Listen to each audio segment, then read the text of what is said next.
All right, today we're tackling a really complex and honestly often misunderstood condition, systemic lupus erythematosus.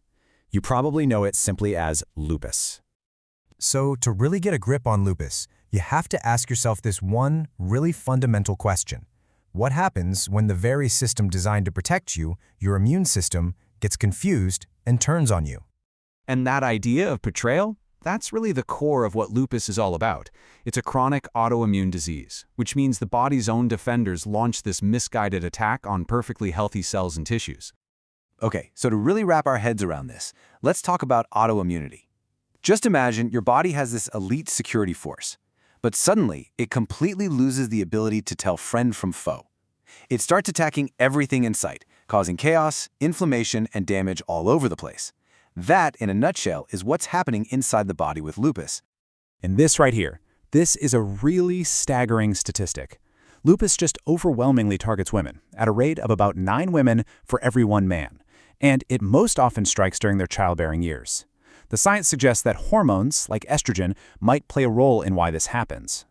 So you can imagine this kind of wide-ranging attack makes diagnosing lupus, well, it's a huge challenge. Because it can pop up in almost any part of the body, the symptoms are all over the map. It's not straightforward. Diagnosing it is more like detective work, piecing together this whole constellation of clues from different parts of the body. And I mean, just look at how widespread this is. You've got these general constitutional symptoms like fatigue and fever. Then it can hit the skin, the joints. It can cause serious kidney problems, which has its own name, lupus nephritis. And it can even affect the brain and the blood. It's truly a disease that can touch almost everything. But out of all those symptoms, there's one that's become almost iconic for lupus. It's called the malar rash, but most people know it as the butterfly rash because of the way it spreads across the cheeks and the bridge of the nose. Now, not everyone with lupus gets it, but when it does appear, it's a huge telltale sign. So all of this, it boils down to a really critical piece of advice for doctors, a real clinical pearl. When a young woman comes in with a whole bunch of different, seemingly unrelated symptoms affecting multiple body systems, lupus has to be on the list of possibilities. You just have to consider it. Okay, so you have a suspicion. How do you actually prove it? In this next part, we're going to look at how doctors unmask the disease by zeroing in on the microscopic culprits that confirm the immune system has officially gone rogue. So the main weapon the immune system uses against the body here is something called an immune complex. Basically, an antibody, which is supposed to fight invaders, mistakenly latches onto one of the body's own proteins. These little antibody protein clumps then float through the bloodstream until they get stuck in tissues, like in the kidneys, skin, or joints. And wherever they land, they trigger a big inflammatory reaction. This chart here really breaks down that whole destructive process step by step. It all kicks off when the body loses what's called self-tolerance. It forgets how to recognize its own tissues. Then, it starts pumping out these autoantibodies. Those are the antibodies that form the immune complexes we just talked about. Those complexes get deposited in tissues, which then kicks off a massive inflammatory response that ultimately leads to tissue damage. To actually confirm this is happening, doctors use a 2-step testing approach. First, there's a screening test called an ANA for anti-nuclear antibodies. Think of it as casting a wide net. It's super sensitive, meaning most people with lupus will test positive. But it's not very specific. Other things can cause a positive result too. So if that first test is positive, you move on to the really specific tests, looking for things like anti-dsDNA and anti-Smith antibodies. Those are the real smoking guns for a lupus diagnosis.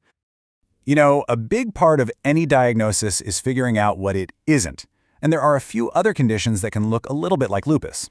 Take rheumatoid arthritis, for example. The arthritis in RA actually erodes and damages the joints, which you don't typically see in lupus. Or there's a rare drug-induced form of lupus, but that's linked to a totally different antibody and almost never affects the kidneys or the brain. So, once lupus is confirmed, the game changes. Since there's no cure, the focus shifts completely to creating a long-term battle plan. It's all about managing the disease, keeping symptoms under control, and, most importantly, preventing those painful flare-ups. And that whole management plan? It's built on a foundation of lifestyle changes. These are the absolute non-negotiables. Sunlight, for example, is a huge trigger for lupus flares, so sunblock and sun protection are a must. Things like quitting smoking and keeping up with vaccinations are also just essential for keeping the body as strong as possible. What's really key here is that there's no one-size-fits-all treatment. It's totally tailored to the person and how severe their disease is. If it's milder, maybe just affecting the skin and joints, the treatment plan is one thing.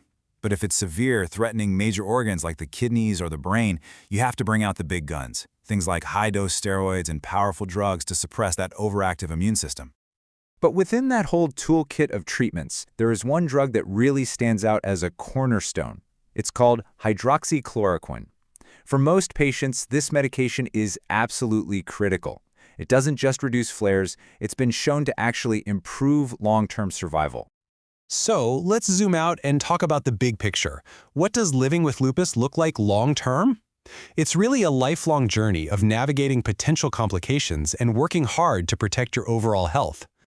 And the stakes here are really high. If lupus attacks the kidneys, it can lead to chronic kidney disease or even failure. The constant inflammation throughout the body can speed up heart disease. Plus, the very drugs needed to control lupus can weaken the immune system, making serious infections a much bigger risk. These are the major battles that patients and their doctors are always fighting. You know, one of the toughest things about lupus is how different it is for every single person. But we do know there are certain factors that can signal a tougher fight ahead.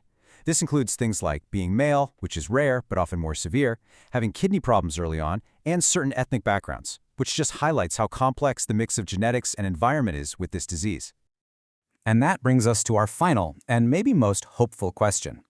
For so long, the goal of lupus care has just been management, to keep the disease at bay, to control it.